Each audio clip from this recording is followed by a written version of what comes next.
Presentation. I'm glad to see you here. All right, so deployment and QA automation test execution in CI pipeline.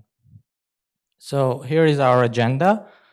Basically, we're gonna quickly revise the Git project structure and then check out the test approach and some of the Git workflow stuff, pipeline steps, YAML file, the differences between developers and QA pipelines, basically the step structure, the team action that is required to be applied in this approach, and disadvantages and advantages of this method, and basically some of the strategy stuff like reserving an environment, deploying an environment, and of course running automation tests on it.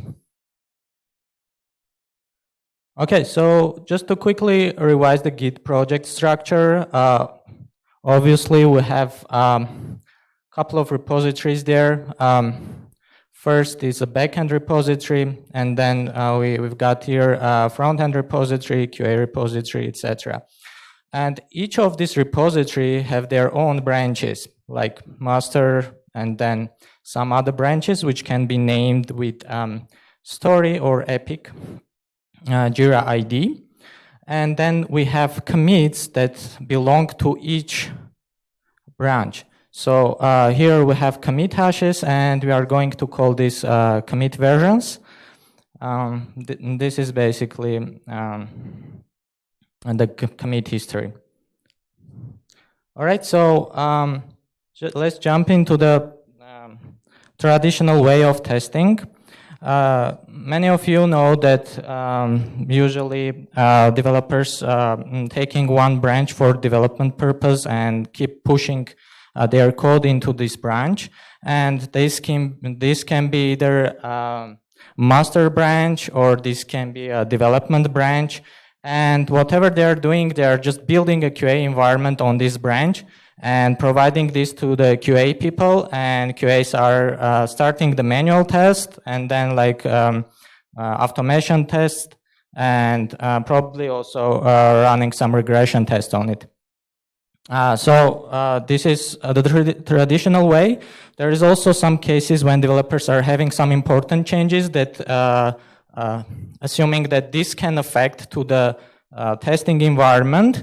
And before they are pushing their code to the master, they are asking QA to run the test on the local environment, which is super inconvenient because QA need to set up all the development project, maybe both front end and back end, and run into a lot of issues and fix these issues in the process of running the environment.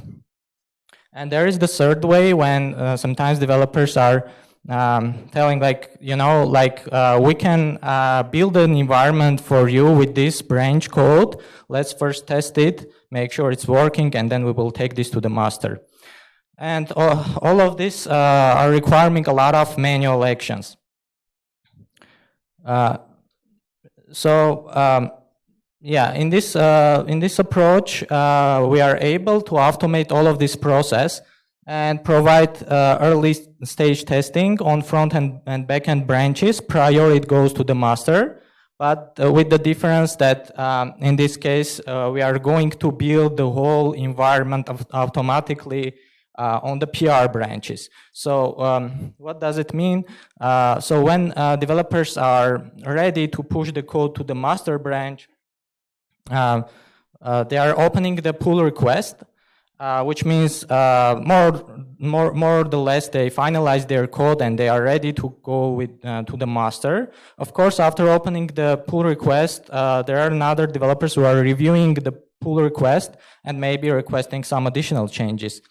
So first, when they are opening the pull request, we are automatically triggering two actions: deployment and automation tests. So basically, we can target these automation branches this automation test to be run on the PRs that are targeted to the master or to the branch that we care about. Like it can be development or it can be particular Epic branch, etc. All right, so the Git workflow, so this is the famous Git workflow that is used in many companies. Here we have main branch, and here we have a development branch. So this is going to be the branch where developers are going to push the code. And basically there are feature branches. So they are just separating a branch from this point and starting to push their commits here. And eventually, when they are completing the development, they are opening a pull request to the development branch, which is later on taken to the main branch. This is showing more details. So, for example, we have version 0.1 here, and developers are creating their own branch and starting first commit, second commit, and then when it's ready, they're opening a pull request. And here is the focal point for us. Here we start our process of deploying, building the environment, and then running the tests. So how it's done, basically in Git repositories, in Bitbucket, in GitHub or GitLab, there are YAML files. And it's just necessary to configure these YAML files. For example, in Bitbucket, the default name of the pipeline is Bitbucket pipeline YAML. And in case of GitHub, it provides some hidden folder, GitHub, and then workflows. And you can configure a couple of YAML files here. So with this approach, we are going to have two major steps. The first one is the deployment, which has two sub-steps. And the first one is finding a free environment, reserve it in deployment platform, and then starting the deployment on the selected environment. Why we are trying to find environment and reserve it? Because maybe it's possible that multiple pipelines can be triggered simultaneously, and one environment is busy with the deployment, and we don't want to push like a lot of deployments on this environment and interfere the job.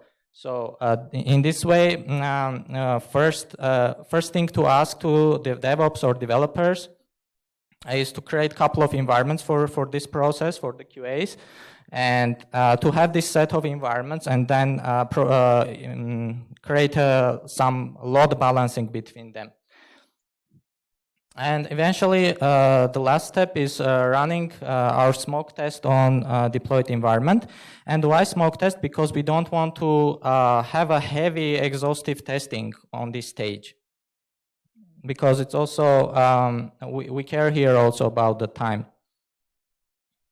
All right, so it's possible that there are only backend changes, and there are no any front-end changes, and we care about only deploying the backend branch. In this case, we can just take the master of the web of the front-end branch and just deploy this version. But it's also possible that in scope of user story development, developers work both on backend and frontend, and in this case, we're gonna have two versions of code in separate repositories. So the first is going to be our front-end code, and second the backend code. And obviously, developers are going to have their own pipelines of running some checks, for example, unit tests, style checks, etc. In our case, we are just deploying the environment and running automation tests. These steps can be kept in the QA repository YAML file. And in this way, when the PR is open, this pipeline will trigger the QA repository pipeline. So they can have their checks there, but when it gets to the stage when it should deploy, it can just call this pipeline. And similar for the backend. So here is some example of developers pipeline and QA pipeline. For example, we have Spring application, Spring Java application for the backend. And we have a couple of steps like compile, style check, test, this is unit test, and like SonarQube analyzer, etc. And here is our step, deploying QA environment and running automation test, which is calling the QA repository pipeline. And here we have organized separately deployment test and run automation tests. All right, so what's the step structure? Let's look at it a bit closely. So here we have definitions. I brought this example on Bitbucket pipelines, but almost similar stuff you can do with GitHub or GitLab. It's just a little bit of difference of syntax. So first we define our step and we name our step deploy. And we give it a separate name, deploy test environment. And here we are using a Docker image. This depends on your deploying platform, whether you use like Azure DevOps, like AWS or Jenkins, or Google Cloud Platform. You can specify an image of this Docker image. And this image basically are SLA, and they are containing all the commands pre-installed, so that you can just connect to the API of your deploying platform and send calls, check the deployment statuses, or like start a new deployment within the Docker image through the API. By the way, this is we are configuring in QA repository. And here, since this pipeline is called from developers pipeline, we are going to have basically a source branch of dev repository. This is the branch where the actual changes are done, and it's a source branch of the pull request. And we are going to have our destination branch. As I mentioned earlier, we can configure this to run on the changes that goes to the master branch, for example. And it's actually up to you how you configure this one. And then we are creating one environment variables file. We are going to use this later on. We'll come to this later. And running the Docker image. And then we have find environment and deploy script, which is a bash script. And what it does actually, it finds a free environment, reserve it, and starts the deployment. And during this process, let's say we took an environment called like QA1, your domain, etc. Or like it can be QA2, QA3, etc. And when we are taking this QA1 environment, we want to pass this to the next step, to the automation tests, so that the automation test can take this and run the automation on it. That's why we are creating this environment where we keep our information about the deploying platform, about the deploying environment. And then we have the second step, run automation tests. And similar here, we are using Cypress, and we are providing the Cypress image with its version, and it's coming with a pre-installed Cypress. And here we source environment variables, so they become native. And after that, for example, we can keep the environment ID and then pass it to our automation test running. So here it's required you to have your automation test run command line. So if you're using some IDEs or UI tools to run it, in this approach you have to have like the command line run, and you just need to configure it according to your needs. For example, here we are passing full test, or we can pass a smoke test. It's just an example. It's better to pass a smoke test here. And obviously passing the environment ID, which is our environment. And then we have artifact section. It's basically taking from the from inside the Docker image any repository and uploading it to your pipeline so that you can access, download, and see. Here we are doing this to generate our reports, like screenshots and videos for in case of fails, etc. And eventually we have pipelines. We need to configure a custom pipeline, name it, and call the steps. As you remember, we have first definitions, and now we are just calling them as a functions here. Okay, what's the team action? There is only one manual action that team need to make sure in this approach. They need to make sure that in case they have both front-end branch and backend branch, they need to push this branch until one of them opens a PR, so that our script, when it connects to the repository, it knows that it should take with the same name the front end and back end version. So in case one of them are missing, you can just take master, but for your script to know how to do it, they have to have this inside the repositories. And this is the only manual action that remains to the team. All right, so what's the advantages? So first advantage is that we are finding and fixing any bug in early stage. This means we are preventing this code to go to the master or main branch.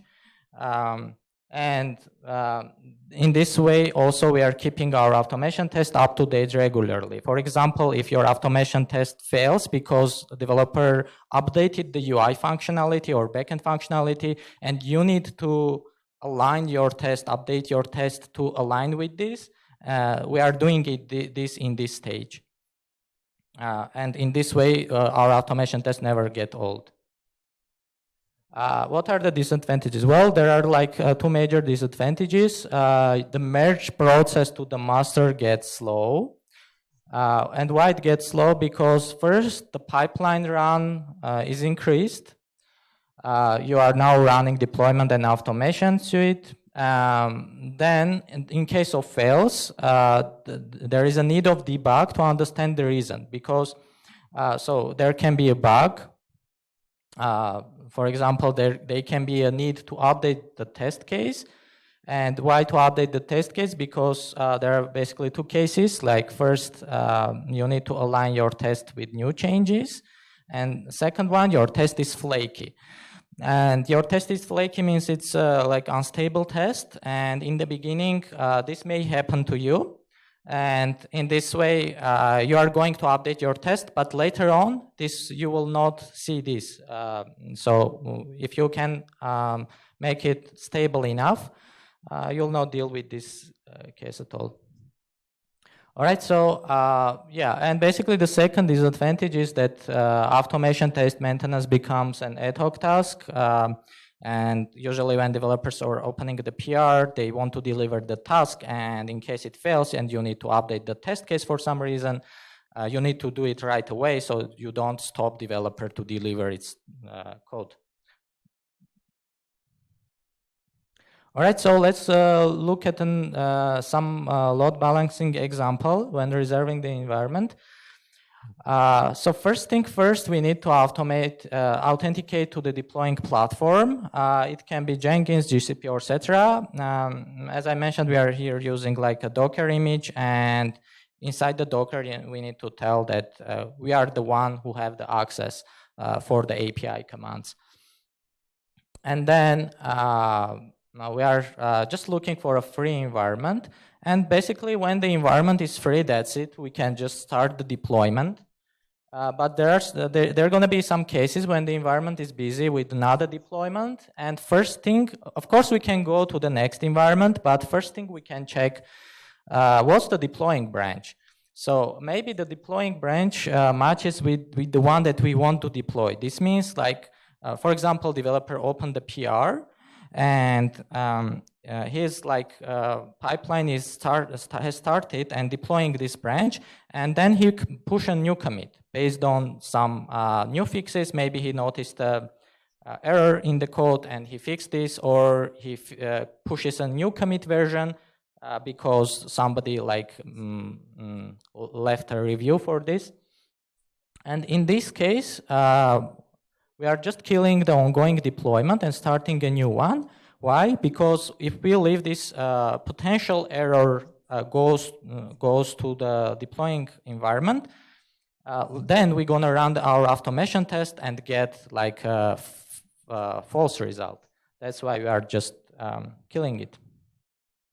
And if the branch doesn't match, this means this is a separate pull request. And in this case, we just go to the next environment and check if it's free and start the deployment.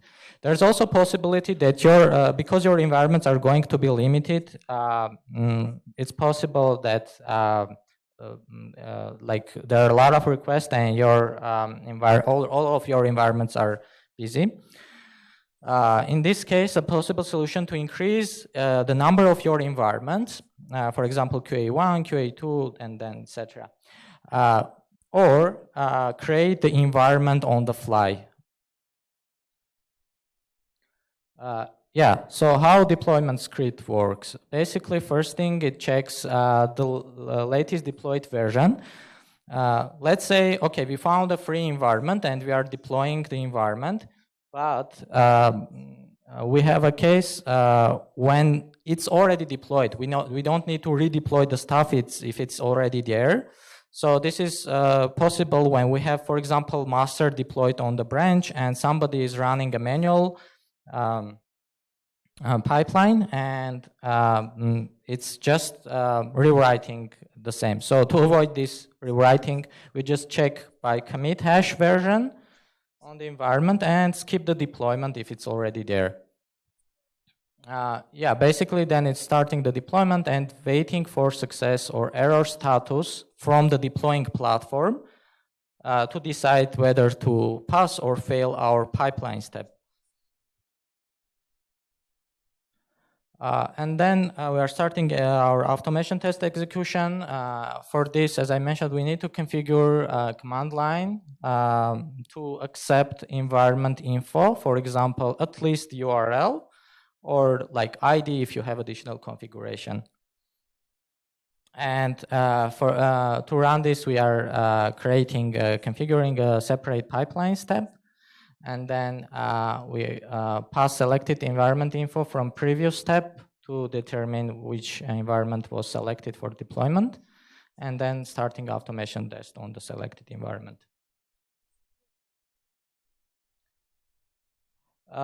So basically there are special Docker images for different technologies. If you are using Cypress, there are like Cypress base and Cypress included. For example, Cypress included comes with installed with all commands that you need to use during your automation run. Of course, you are going to have additional libraries and plugins to install it. You can do it obviously in the Docker. And there are like Selenium standalone Chrome, which comes with Selenium and Chrome installed, Selenium Edge, etc. A couple of references. You can find Selenium Docker docs with this GitHub link.